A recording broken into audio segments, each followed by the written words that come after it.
እንደምን ዋላችሁ ተመልካቾቼ፣ እንደምን ሰነበታችሁ? ሰሞኑንም ተጠፋፍተን ነበር። ዛሬ ደግሞ መጥቻለሁ።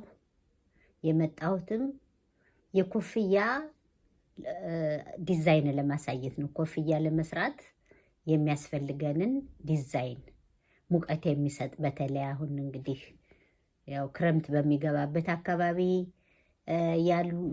ላለ ሰው ወፈር ያለ ያስፈልጋል፣ ብርድ ጭንቅላትን እንዳያመ ማለት ነው። ስለዚህ ምን አይነት ዲዛይን እንደሆነ ላሳያችሁ ነው ተመልካቾቼ። ከዚያ በፊት ግን ሁልጊዜ እንደምላችሁ ላይክ፣ ሼር፣ ሰብስክራይብ ማድረጉን አትርሱ። ለምን አሁን የማሳያችሁ ነገር ለብዙ ሰው የሚጠቅም ስለሆነ ሁሉም ማየት ስላለበት ነው። እና አሁን የተሰራውን ነው የማሳያችሁ። አያችሁት? ዲዛይኑ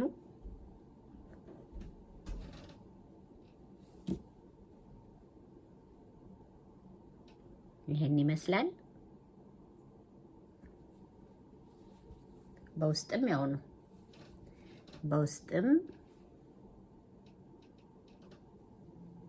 በውጭም የሚያምር ዲዛይን ነው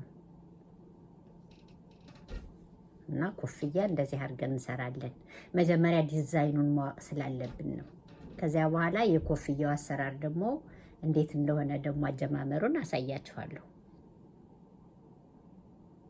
ይሄን ይመስላል።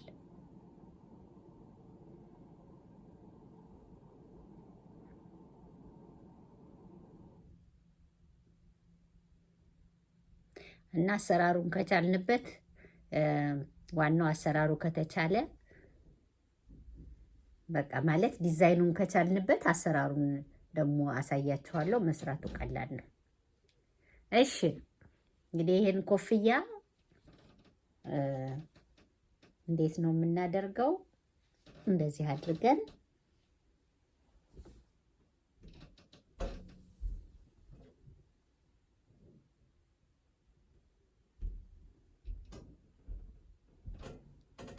ካስፈለገ እዚህ ጋር መጨመር ይቻላል። ረዘም አድርገን እንዲታጠፍ አድርጎ እንደምንፈልገው ማለት ነው። እና አሰራሩን አሁን አሳያችኋለሁ።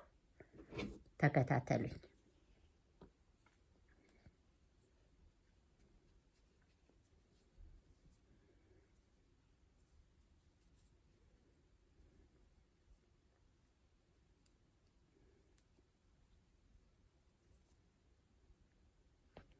እንደዚህ እንጀምራለን። ሰንሰል ነው የምንሰራ። 1 2 3 4 5 6 7 8 9 10 11 12 ሰንሰል መስራት አይከብዳችሁም። ያው ከዚህ በፊት ስለሰራችሁት ሲሰራም ስላያችሁት። ይሄ አሁን 12 ነው። በዚህ ልክ ይበቃናል። በዚህ ልክ ከዚህ በኋላ እንደዚህ ጀመር ነው ማለት ነው። አንድ እንደዚች እንጨምርና ክር ከመሃል አስገብተን ከፊታችን ከምትገኘው ላይ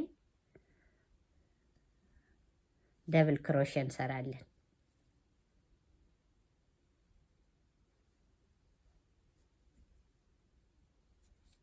አሁንም ከምትቀጥለዋ ያው ደብል ክሮሼ ክሩን እንደዚህ እናደርግና ከሚቀጥለው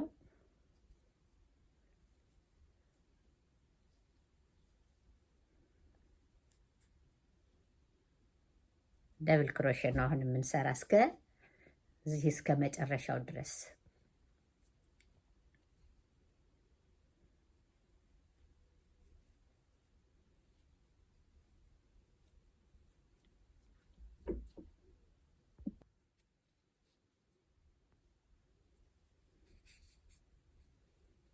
መጨረሻው ድረስ እንሰራለን።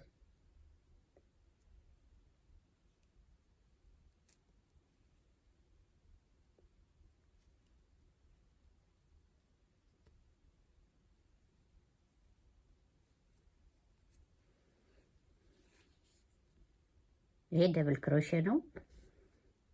ከዚያ አንድ ሰንሰል እንሰራና እናዞረዋለን። እንደዚህ ይዞራል። ከዚያ የምናደርገው እንዴት ነው? እንደዚህ እናደርግና ይች አንድ ሁለተኛዋ ላይ ሄደን በፊታችን በኩል እንደዚህ እናዋጣዋለን። ወደዚህ ወደ ፊታችን ነው የምናዋጣው። ይሄን አሁን እንሰራዋለን። አሁንም ሰንሰል እናደርግና አሁን ደግሞ በዚህ በስተኋላ በኩል ያለውን ወደ ኋላ እንወስድና እናሾልከዋለን። ሰንሰል አድርገን ከፊታችን በኩል ያለች ትንችን እንደዚህ እናሾልካታለን።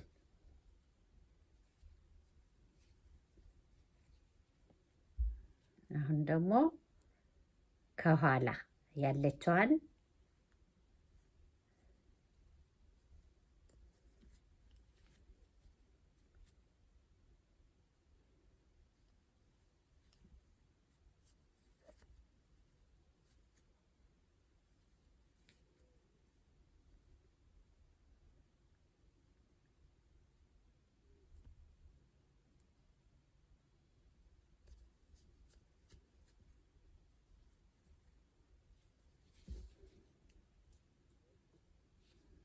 እንደዚህ እናደርግና ከፊት ይቺ ፊታችን ላይ ያለችዋን እንደዚህ አድርገን እናመጣና እንስባታለን።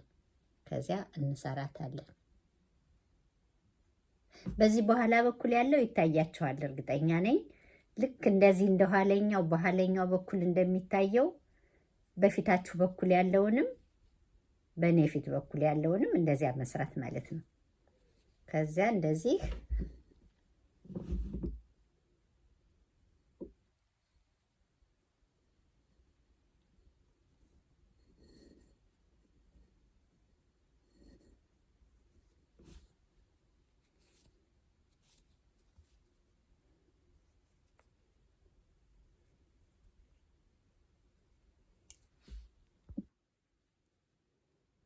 አሁን ከኋላ በስር በኩል ነው የምናስገባው ክሮሹን እና ደብል ክሮሽ እንሰራለን። እንደገና አሁን ፊታችን ማለት ይሄ ነው። አሁንም ከስር ነው የምናስገባው።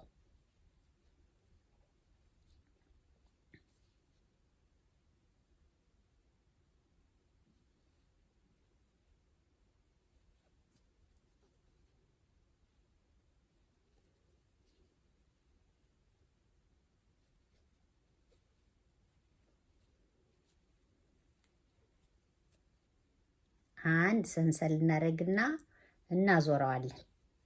አያችሁት? ዲዛይኑ እየመጣ ነው። ይሄ ከራሴ ላይ ካለው ከዚህኛው ጋር እየመጣ ነው። በፊቱም በኋላውም አንድ አይነት ይሆናል። ደግሞ ቶሎ የሚያልቅ አይነት ነገር ነው። ብዙም ጊዜ አይወስድም። አሁን በአንድ ዙር ራሱ እንዴት እንዳደጋያችሁት እና አሁን ይሄንን ደግመን እንደዚህ ደብል ክሮሼ እንሰራለን። ደብል ክሮሼ ሰርተን በራሱ ቅድም በሄድንበት መስመር ነው አሁን የምንሄደው። አንቀያይረውም እንደቅድሙ። ከዚያ ደግሞ ወደፊታችን ራሱ ይመራናል። ከዚህ በኋላ ራሱ ነው የሚመራን። ከዚያ በዚህ በኋላ በኩል ራሱ ይመራል። በቃ ስንጀምረው ነው መጠንቀቅ ያለብን እንጂ አሁን የፊቱም ወደፊት ነው ያለ፣ የኋላውም ወደ ኋላ ነው ያለ። ራሱ እየመራን ይሄዳል ማለት ነው።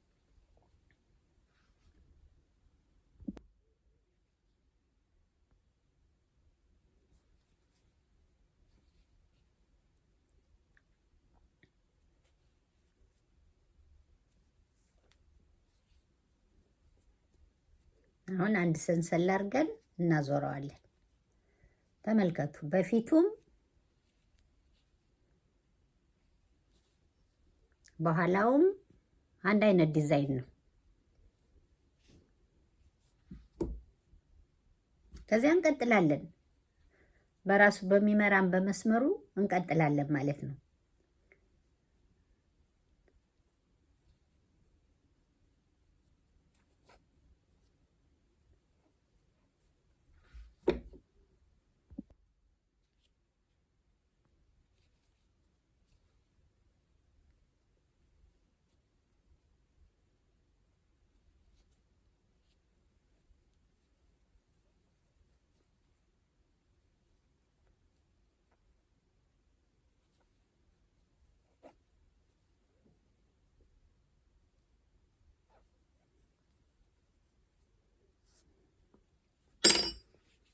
በቃ ይሄ ነው ስራው። እንግዲህ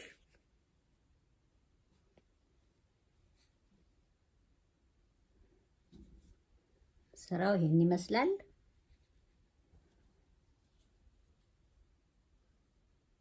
የክር ልዩነት ነው።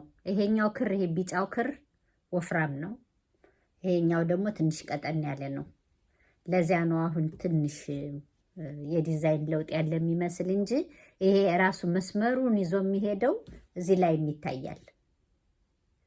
ይሄው ይዞ እየሄደ ነው ወደ ታች የምንፈልገውን ያህል እና እንደዚህ አድርገን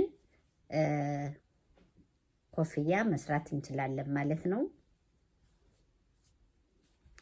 ይሄንን ነው ላሳያቸው የፈለኩት ተመልካቾቼ። በቃ ለዛሬ ይሄ ይበቃናል። እንግዲህ እንደምለው ሁልጊዜ ተከታተሉት፣ ተለማመዱት። ዝም ብላችሁ አትዩት። ዝም ብሎ ማየት እንደዚህ አይቶ ማለፍ ሳይሆን ስቲል ሞክረው ብሎ መሞከር ነው ትልቁ ነገር እና እዚህ ላይ ያበቃል። በሉ ተመልካቾቼ ወዳችኋለሁ። በሚቀጥለው እስከምንገናኝ ድረስ ቻው ባይ ባይ።